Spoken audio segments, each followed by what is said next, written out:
Okay, I thought we'd do this one just because it kind of looks, I don't know, it looks all right. It looks kind of fun. So we have a motion detector, which is right here. And we have a peacock because we run into those all the time around motion detectors. Maybe it's trying to escape the zoo. I don't know. The graph shows the location of a motion detector that has a maximum range of 34 feet. That's important. A peacock at point P displays its tail feathers. Will the motion detector sense this motion? And explain. Okay, so we really just need to know how far away the peacock is from the motion detector. And we can use the distance formula for that. So I'm going to go ahead and use the distance formula for that. I'm going to say my x1 is 0, my x2 is 30, my y1 equals 25, my y2 equals, looks like 10. Okay, so let's set this up using the distance formula. Distance equals the square root of x2 minus x1, so 30 minus 0 squared, plus y2 minus y1, which gives us negative 15 squared. Sorry, let's do this one more step. We're looking at 10 minus 25 squared. And you might notice that this is going to be a negative number, but that's okay because we're going to square it. And so it'll come out all right. All right, so 30 minus 0 is just 30. So simplify this a bit.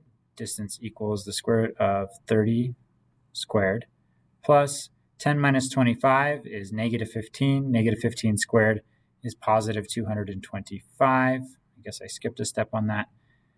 So we're looking at the distance equals the square root. 30 squared is 900 plus 225. 900 plus 225 is 1125.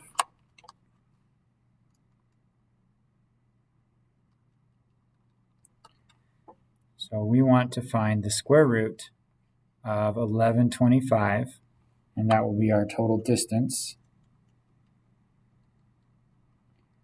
which is 33.5. Wow, I didn't write that at all.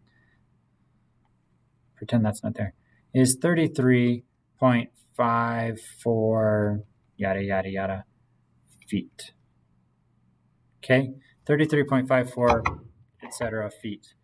And so we know that the peacock is less than that 34 feet maximum range, right? So it actually is going to be able to pick up that peacock.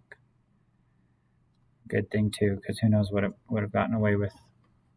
Okay, so that's one approach. The other approach, which is really pretty similar, but if we made this into a right triangle. Okay, so I trace that over, and then I trace that up to there. And then I can even get the line that we're trying to figure out. Which I'll do in blue for fun. And we'll just leave that like that. Okay, so there's our triangle. The length of the bottom, we started at 0, went to 30, so the length of this side is 30. And then from 10 to 25, the length of this side is 15. So then again, we have 15 squared plus 30 squared equals c squared. 15 squared is 225. 30 squared is 900. And that equals 1125 equals c squared.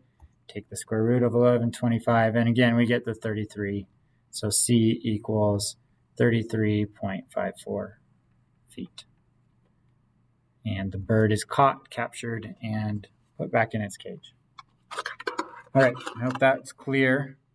If you have any questions or things that you'd like to go over, just let me know.